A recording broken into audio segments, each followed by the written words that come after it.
Welcome to Stories for Wonderful Children. I'm Dan Wendelin, your host and storyteller. Years ago, I began recording the bedtime stories I told my children every night.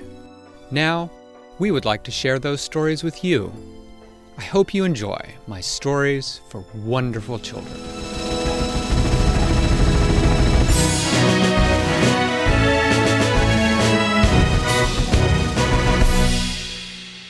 Elise continued to wonder for many years why it was that they had a family tradition of not selling watches to goblins.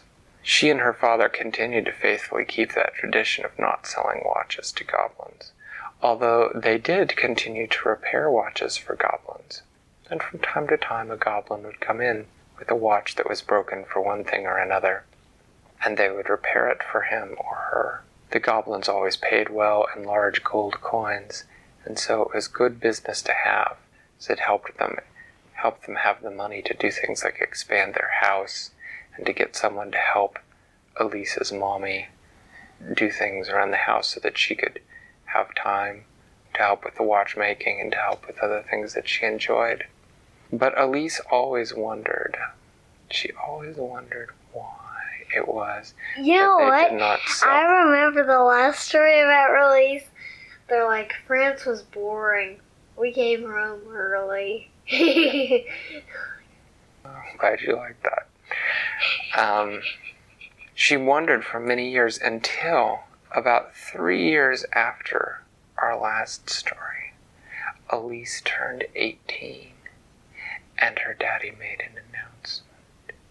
He said, "Elise, now that you are 18 and you are grown up, I have decided that I want to retire and give my shop to you so that you can continue our watchmaking tradition."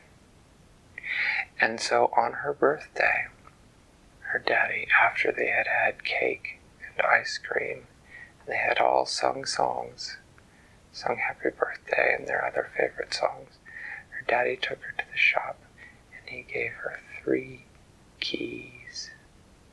He said, "Here they are." And Elise took them and she looked at them for a minute, and there was a big gold key, and she recognized that as being the front door to the shop. And there was a smaller silver key, and she recognized that as being the key to the back door to the shop. But then there was a third key. It was very small, just about as small as sort of the tip of her smallest finger, and it was made of a deep black stone. She thought maybe onyx or ebony. And she said, "Daddy, what is this key to?" And he said, "I don't know." She said, "What?" He said, "I don't know. When my daddy gave me the keys, he gave me those 3 keys, and he told me I would have to find out for myself what the black key did, and I never found out."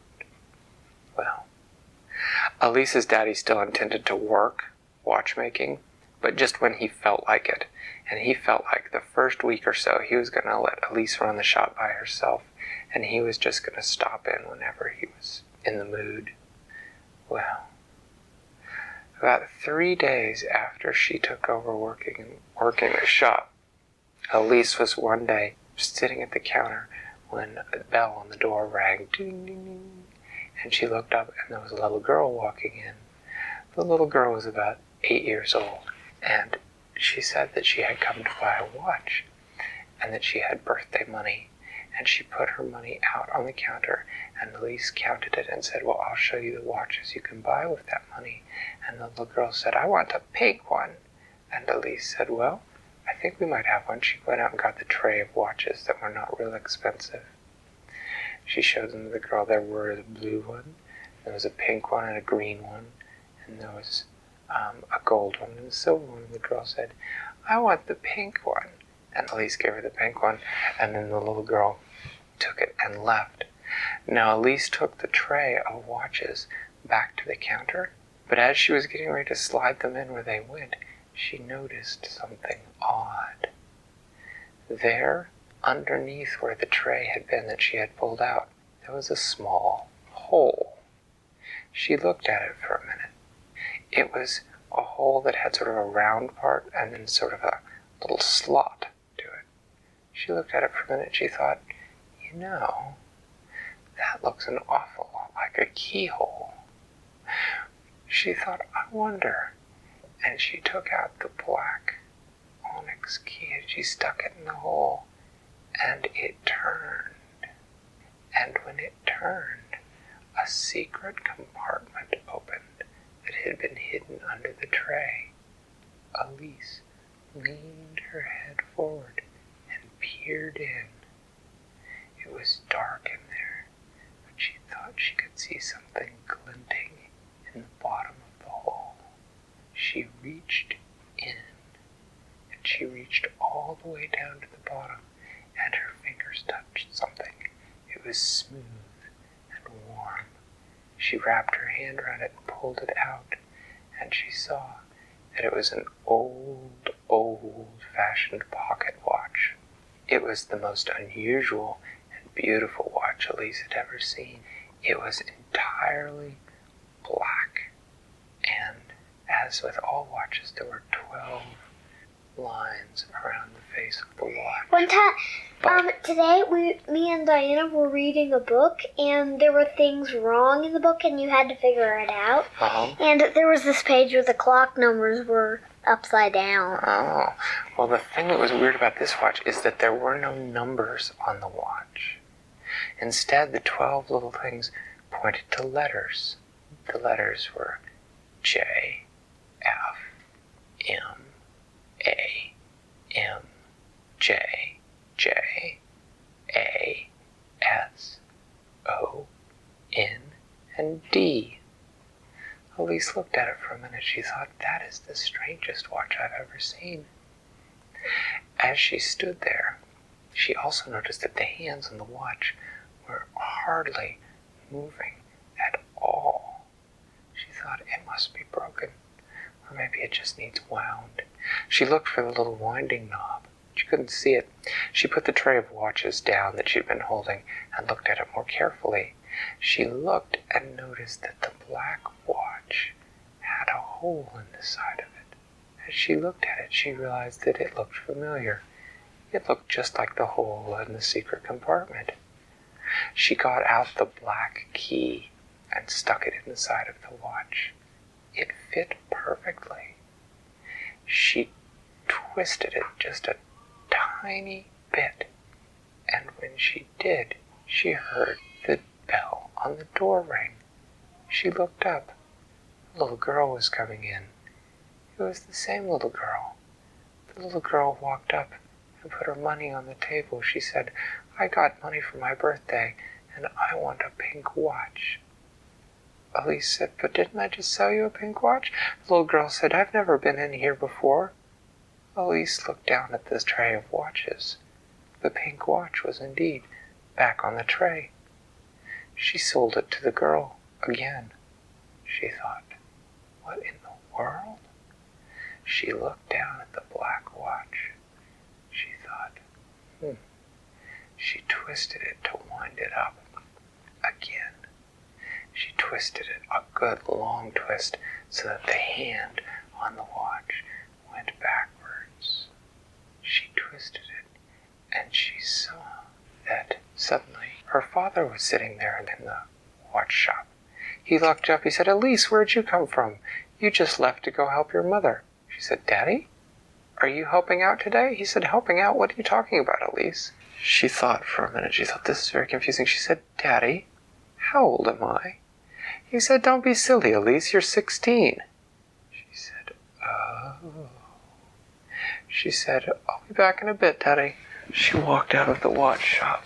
She looked at the watch.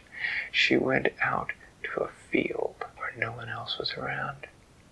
It was a beautiful summer day, and the hand on the watch was pointing to one of the J's. She twisted it back until it was pointing to the D again. She looked up. The field was cold and snowy, and it was winter. She tried again. She twisted it back to the O, and the field now had falling leaves, and all the trees were turning red and yellow. She twisted it back further, all the way back to April, and suddenly the field was covered with spring flowers that were just coming up. She thought, this watch, when you move the hands, those hands aren't minutes, those hands are months. This watch moves me back in time. She twisted it forward again until it was about the right number of turns to be back in the same day. She looked back and went back to the watch room and sat and thought for a minute. She thought, this is how I can find the answer. This is how I can find out why we don't sell watches to goblins. She put the watch carefully into the secret compartment and closed the secret compartment. She decided that she would take a trip through time on the next day, and she would go back in time until she met her great-great-great-grandfather, the one who she and her father thought had first made the rule that the family did not sell watches to goblins. And she would ask him so that she would know. But that night, she locked up the shop and went home to dinner with her mommy and daddy. She got a good night's sleep because she wanted to be awake bright and early the next day to take her trip through time. Thanks for listening to Stories for Wonderful Children.